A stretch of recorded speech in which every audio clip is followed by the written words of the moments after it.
Ini ke kuburan Cina lewat tuh. Enggak lewat situ mah. Nanti yang mana diculik ya dulu. Kuliah Itu mah ya, diculik. Ya cerita kena santet tuh saya tapi kumaha sih? nggak tahu orangnya itu gini, dia ngakunya punya penglihatan Penglihatan batin gitu. penglihatan batin. Kalau temennya itu diculik, dibawa ke kuburan Cina di sini. Yang aku punya penglihatan batin itu berarti bukan yang diculiknya teh. Bukan. Dia punya penglihatan kalau temennya diculik. Minta tolong ke kosan kita malam-malam gitu. Ini diculik ke situ. Wah, kita kan panik ya. Diculiknya aku sih. Ada orang kenalan gitu. Nyulik kan? Nyulik gitu. Jadi si temannya itu lagi kenalan sama cowok gitu kan. Kenalan sama cowok terus diculik, nggak pulang-pulang gitu. Bener diculik tapi. Ya justru itu. Kita ikut panik, Datang kan ke kuburan Cina. datang ke kuburan Cina, coba cari di situ lah. Kan jadi random nyarinya kan. Ya udah, telusurin aja kuburan Cina malam-malam. Sama Iqbal tuh ya. Sama Iqbal, sama Enggi tuh. Tapi ini mah emang gara-gara si Enggi sih. Nggak, terus diculik tuh. Nggak ada tuh. Nggak ada. Ya, Terus orangnya kemana? ya udah cuman jadi apa namanya?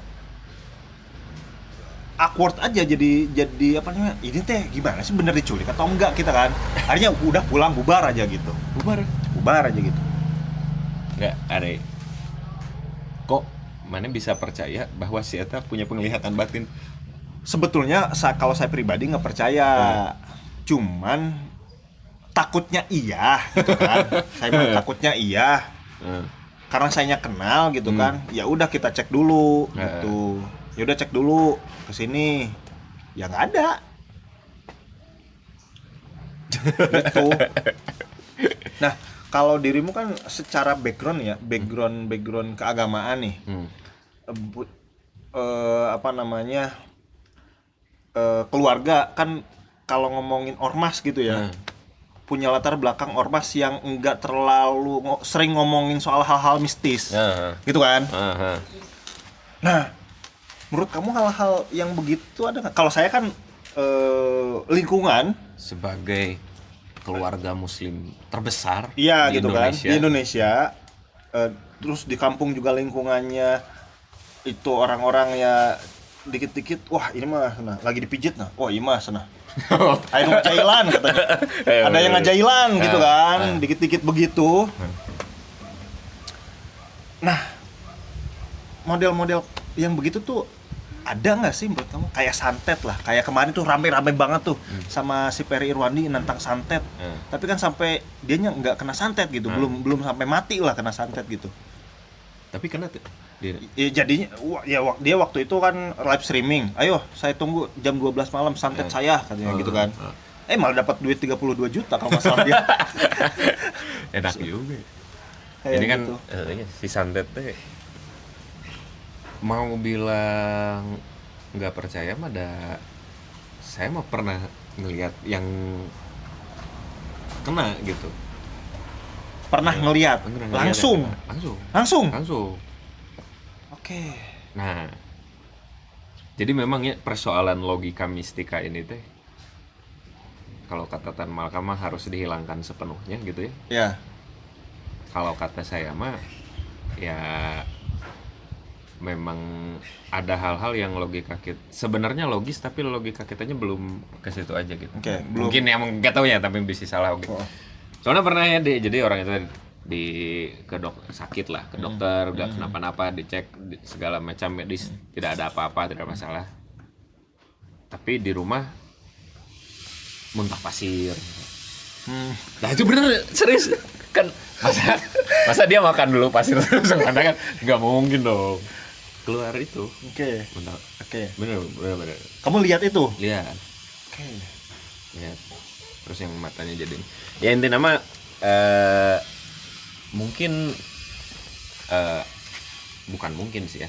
Saya mah yakinnya tetap itu teh memang fenomena itu teh ada dan secara fisika mungkin bisa dijelaskan gitu ya. Oke. Kalau saya dulu ya pernah nggak dulu banget lah. Pernah si kegaiban kemistisan itu dijelaskan dalam fenomena fisika. Oke. Jadi itu hubungannya teh, ya mudah-mudahan saya tidak salahnya Ya. gitu ya, daya cek batur gitu ya. Iya. Hubungannya ya dengan energi. Jadi karena energi itu menembus ruang dan waktu, nah bagi beberapa orang ada yang bisa kayak mengirimkan lah gitu ya energi sih kayak gitu, Oke. untuk menyakiti gitu. Ya kalau energi kan bisa diteliti ya. Bisa dilihat maksudnya Diteliti. tapi memang lagi Cuman saya kalau tidak sebut pernah lagi nih, ngayo, gitu. energi yang punya kesadaran. Nah, Kan nggak tahu gitu kan. Nah, jika Masalahnya gitu lah, kita kan nggak tahu gitu. Ya semacam begitu. Apakah ada energi yang punya kesadaran? Energi cerdas Iya. Kan kita nggak tahu gitu. Cuma memang beberapa orang ada. Ferry Irwandi nggak kena, mungkin nggak jago aja yang nyantet gitu. Masalahnya gini, ketika itu satu Indonesia dia tantangin. Masa sih nggak ada gitu.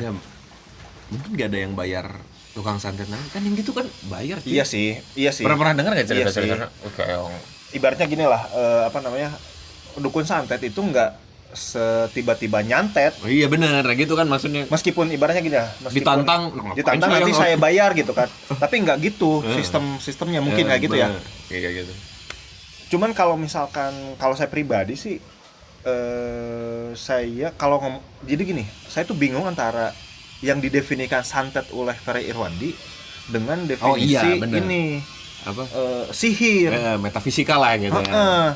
Kalau sihir kan di dalam bahasa agama ya, karena kita dikit-dikit Ya, kamu dulu kan belajar sebagai sama ustadz lah ya. Anggota ormas Iya, gitu. terbesar lah gitu ya.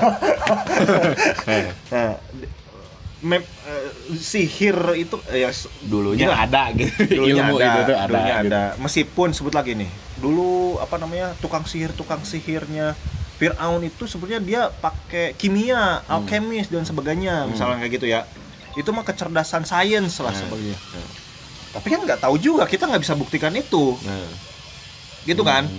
Orang Musa aja disebut tokoh fiktif dalam karakteristik ilmu sejarah gitu kan. Nah, karena tidak tahu nih istilahnya, jadi sebutlah ini tuh tukang sihirnya itu adalah tukang sihir yang melibatkan hal-hal gaib gitu kan. Hal gaib kan kita nggak bisa teliti, tidak bisa diteliti kan. Hal gaib bisa diteliti enggak kan? Tuhan nggak bisa diteliti dong. Hal gaib, Tuhan hal gaib gitu kan. Jin sebutlah hal gaib. Cuman maksudnya penelitiannya bisa sampai sebatas mana sih? Nah, benar. Itu kan. Ada level Masih lah gitu. iya, masih sulit lah untuk diteliti mungkin kayak gitu ya. Kalau misalkan santet ini definisinya sama dengan sihir, saya akan meyakini bahwa santet dan sihir yang menurut definisi para scholarnya Islam gitu ya, ya saya yakin itu ada berarti. Bener. Tapi kalau misalkan santetnya itu adalah Ngirim paku misalnya gitu. trik, sebutlah Iya, trik gitu kan, ya berarti itu mah hanya sebatas kemampuan sulap merah lah. sulap merah Bener, gitu. Bener. Tapi memang loba nu kitu sih. Nu aneh-aneh gitu ge memang aya kan. Yang aku ahli ruqyah gitu Iya, ya. iya. Nah, itu kan yang gitu-gitu kan yang harus di ini mah sebenarnya. Iya. Atau dukun-dukun yang dia mah sebenarnya mah teu bisa gitu ya, Iya, cuma iya. cuma nggak iya we gitu.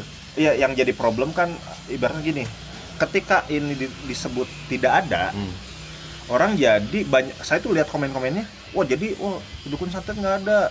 Mereka juga kan mendefinisikan santet itu sihir, kan kebacanya gitu kan, hal gaib gitu kan. Oh, tidak ada tuh hal-hal gaib, jadinya gitu. Nah, benar. Itu yang padahal hal gaib mah ada sebenarnya. Ada Masa depan gitu ya, terusan energi yang di luar. Untuk orang-orang yang berkeyakinan kan itu ada iya. hal gaib gitu kan. Ya kalau misalnya tidak ada keyakinan ya tidak apa-apa juga, yang bebas Iya. gitu.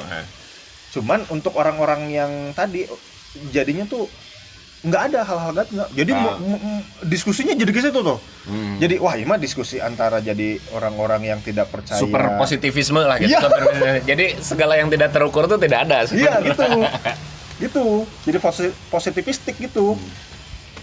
Benar-benar sih. Jadi tapi orangnya tidak setuju ya kalau sepenuhnya gitu. Karena kalau kita baca siapa Ibnu Khaldun misalnya. Heeh. Ibnu Khaldun tuh meyakini bahwa bukan meyakini, dia menuliskan bahwa memang kehidupan peradaban itu bergulir oleh manusia gitu. Tetapi di luar itu ada hal-hal yang di luar manusia yang ikut dalam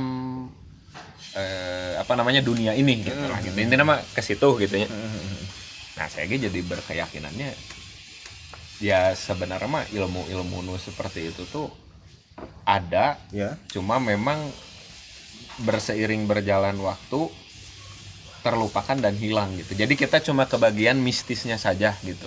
Oke. Ya, cuma kebagian mistisnya saja. Tapi memang bahwa misalnya ada sainsnya ya mungkin wae gitu. Kayak Banyak misalnya, ilmu yang hilang ya. banyak ilmu yang hilang.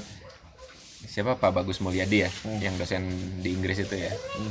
Dia kan sebenarnya narasinya adalah ingin membuat orang Indonesia tuh punya kepercayaan diri bahwa orang teh bukan bangsa yang cuma mistis gitu. Sebenarnya itu tuh ada ilmu-ilmu gitu ya di situ tuh yang belum kita dekode aja, belum kita bongkar aja kode-kodenya gitu. Kayak dia tuh pernah bahas sama profesor siapa ya, lupa namanya, Pak Aditya Gunawan, peneliti BRIN.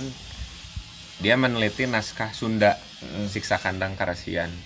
Jadi di dalam gitu ada bahas hukum, ada bahas tata rumah dan segala macam. Nah, itu bisa ditemukan gitu bahwa dina Siksa Kandang Karasian misalnya rumah yang paling baik itu yang menghadap utara gitu. Rumah Rumah itu menghadap utara. Nah, orang kan mulai berpikir nanti ya mah mistis segala macam. Ternyata ada penelitian juga dari Pak Bagusnya sendiri, dia adalah pokoknya di video itu teh, bahwa rumah yang paling sedikit kena longsor yang menghadap utara. Oh gitu. Jadi pokoknya adalah dua paper itu, paper ilmiah ya, benar-benar ilmiah, itu bisa dibandingkan antara yang ditulis di Siksa Kandang Karasian itu dengan yang sebenarnya terjadi. Jadi sebenarnya mah berarti aya sainsna sebenarnya. Kitab-kitab lama, buku-buku itu cuma dipandang mistisnya aja. Termasuk nu paling menarik kayaknya, pernah nonton sinetron 7 Harimau baheula? Oh, 7 Harimau. Nah, itu kan dibuat dari berdasarkan novel penulis Indonesia namanya Motinggo Bushe. Ya. Carilah di Google. Nah, si Motinggo Bushe ini almarhum dia teh selain terkenal karena menulis novel-novel dewasa, juga pernah menulis itu Manusia Harimau itu. Nah, si Manusia Harimau ini teh dia menceritakan sebuah legenda di Nusa Tenggara apa di mana ya lupa lah. Ada manusia yang ketika minum ramuan tertentu berubah jadi harimau. Nah, ketika pernah ditanya lah entah di majalah apa, kata dia tuh ya di sana dulu teh ada cenah praktek itu teh. Oke. Jadi tadi kan menarik ya sebenarnya. Itu kan kayak manusia berubah jadi hewan ya. Emang orangnya kan sekarang susah lah gitu mempercayai itu. Tapi dalam penelitiannya gitu ya, penelusurannya ya mungkin saja ini juga untuk fiksi aja gitu ya. Tapi legenda yang menyatakan itu teh pernah ada gitu, legenda bahwa orang tuh berubah jadi bentuk hewan dengan minum ramuan tertentu gitu. Oke. Ngubah kode DNA dan segala macam. Perlu ditelusuri, menarik gitu ya. Kalau ada yang bisa punya penelitian dan data-datanya kan lebih ini. Karena ya khusus anu hewan eta ya. Pernah ada juga di novel yang lain. Dan ini juga berdasarkan naskah-naskah lama. Ada tapak kalong gitu. Jadi bergantung di bawah pohon, terus sambil minum ramuan tertentu. Dia jadi punya kemampuan kayak kelelawar gitu. Anda pernah ini nggak baca dengar istilah misalkan kalau makan daging ini kan ada gennya ibaratnya gitu kan. Nah, kita makan itu nanti tuh melebur dengan itu. Orang baca. Ya itu mirip-mirip gitu. Gitu ya? Penjelasannya tuh mirip-mirip gitu. Nah, berarti kan meureun ya. Meureun di sebelum ini teh mungkin aja ada tuh teknologi itu, cuma kemana gitu kan, kita cuma kebagian mistisnya aja gitu. Oke. Apa menyerupai? Cuma kan Cuman kan gini aja, masih gini aja. Ada gini, teman saya pernah ngomong gini, chip. Chip ini siapa yang menemukan chip? Ya. Nanya, ini siapa yang menemukan chip? Ini mah ada yang bilang gini, chip mah ini adalah teknologi jin katanya. Jadi jin ngajarin manusia untuk bikin chip. Ya bodor sih. Ya maksudnya ilmu-ilmu yang kayak gitu tuh mereka dapatkan dari apakah hasil dari penelitian? Kan kalau sekarang mah berbasis penelitian dong, ilmu. Benar. Atau dulu itu memang berbasis penelitian yang sehingga apa namanya? Kalau berbasis penelitian kan kesannya itu nggak jadi mistis, Lar. Ya, penelitian pada saat itu mah henteu mistis meureunnan. Iya. Meureun gitu. Mungkin juga sih ya. Bisa jadi sih. Soalnya kan kalau penelitian scholar Islam lah dulu kan nggak mistis jadinya kan, berbasis penelitian lah gitu kan. Tapi mana pernah itu dengar ini profesor ITB bidang geologi. Aduh lupa deh namanya. Pokoknya pada saat itu saya nonton di YouTube. Dia teh mengajukan satu hipotesis lah gitu ya, teori bahwa timeline planet bumi itu tidak linear. Linearnya Maksudnya timeline gimana? Jadi tidak dari primitif ke modern. Tidak dari primitif. Oke.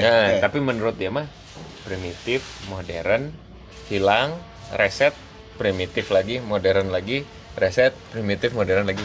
Nah itu ada tuh pokoknya dia ngejelasin berdasarkan struktur tanah lah gitu temuannya. Jadi pokoknya ada lah, aduh lupa lah pokoknya itu pernah ada di channelnya Budi Dalton kalau nggak salah Pak siapa gitu. Nah teori dia tuh gitu, jadi bisa saja sekarang teh modern siklus keberapa gitu, primitifnya mah udah lewat gitu kan. Nah jika jadi dalam pandangan dia, ya kalau misalnya ada penemuan teknologi masa lalu, ya mungkin saja gitu, karena meureun pada saat itu pernah ada siklus modern sebelum ke primitif lagi gitu. Nah gitulah kurang lebih. Jadi saya menduganya mun di Indonesia teh mungkin wae loba nu kitu tah gitu tah. Yang kita dapat mistis-mistisnya sekarang teh mungkin dulu mah sebuah ilmu-ilmu ibaratnya peradaban tersendiri lah gitu. Mungkin kayak kita ngecas HP wireless kayak gitu ya. Gitu. Itu kan kayak sihir mungkin. Kok bisa-bisanya ini menyala tanpa kabel gitu kan. Gitulah gitu. Untuk orang yang dulu gitu kan gitu. Mungkin jadi sih kayak gitu. Saya tidak tahu ya, cuma bukan konspirasi atau apa. Ketika ngedengar beliau menyatakan itu ya rada percaya ya mungkin wae sih gitu. Ya kalau ngomongin kemungkinan kan bisa jadi gitu kan. Bisa jadi. Gitu. Jadi tatah gitu bener. Terus pernah itu mana sih mungkin tidak tahu ya karena tidak baca kitab gundul gitu. Aya di Instagram tuh orang follow akunnya, dia sok ngebahas kitab-kitab lama nyeritakeun makhluk mitos kayak naga nu karang itu. Ada tuh ilmuwan Islam yang meneliti itu kan di zaman lama. Pernah lihat enggak? Iya. Jadi dia bahas dari kitab. Nah, saya sampainya dari kitabna. Namanya Ajaib Al-Makhluqat nama kitabna teh. Dicek nemu tapi nggak ada terjemahan dan tidak bisa maca nauge gitunya. Tapi memang ada tuh kayak Sphinx terus apa diceritain tuh di situ. Cuma dia metode penelitiannya tuh kayaknya nggak datang meneliti langsung, kayak astral gitu si mayona teh mendapatkan intuisi aja gitu. Ada tuh. Tapi dari hasil penelitian dia teh memang ketika dibandingkan dengan jika ahli-ahli binatang gitu teh ada tuh kemiripan si Ajaib Al-Makhluqat itu teh. Jadi itu penting dah siga kitu tah. Ya justru kalau balik lagi ke pertanyaan diskusian saya sama teman gitu ya soal ini dari jin misalkan. Mungkin nggak sih gitu. Mungkin lain jin merenya. Mungkin ya kayaknya mungkin kayak kita dapat inspirasi gini kan. Ya kalau inspirasi ya, masa jin terus jinnya datang ini kurang ajar kan gitu, aneh oke.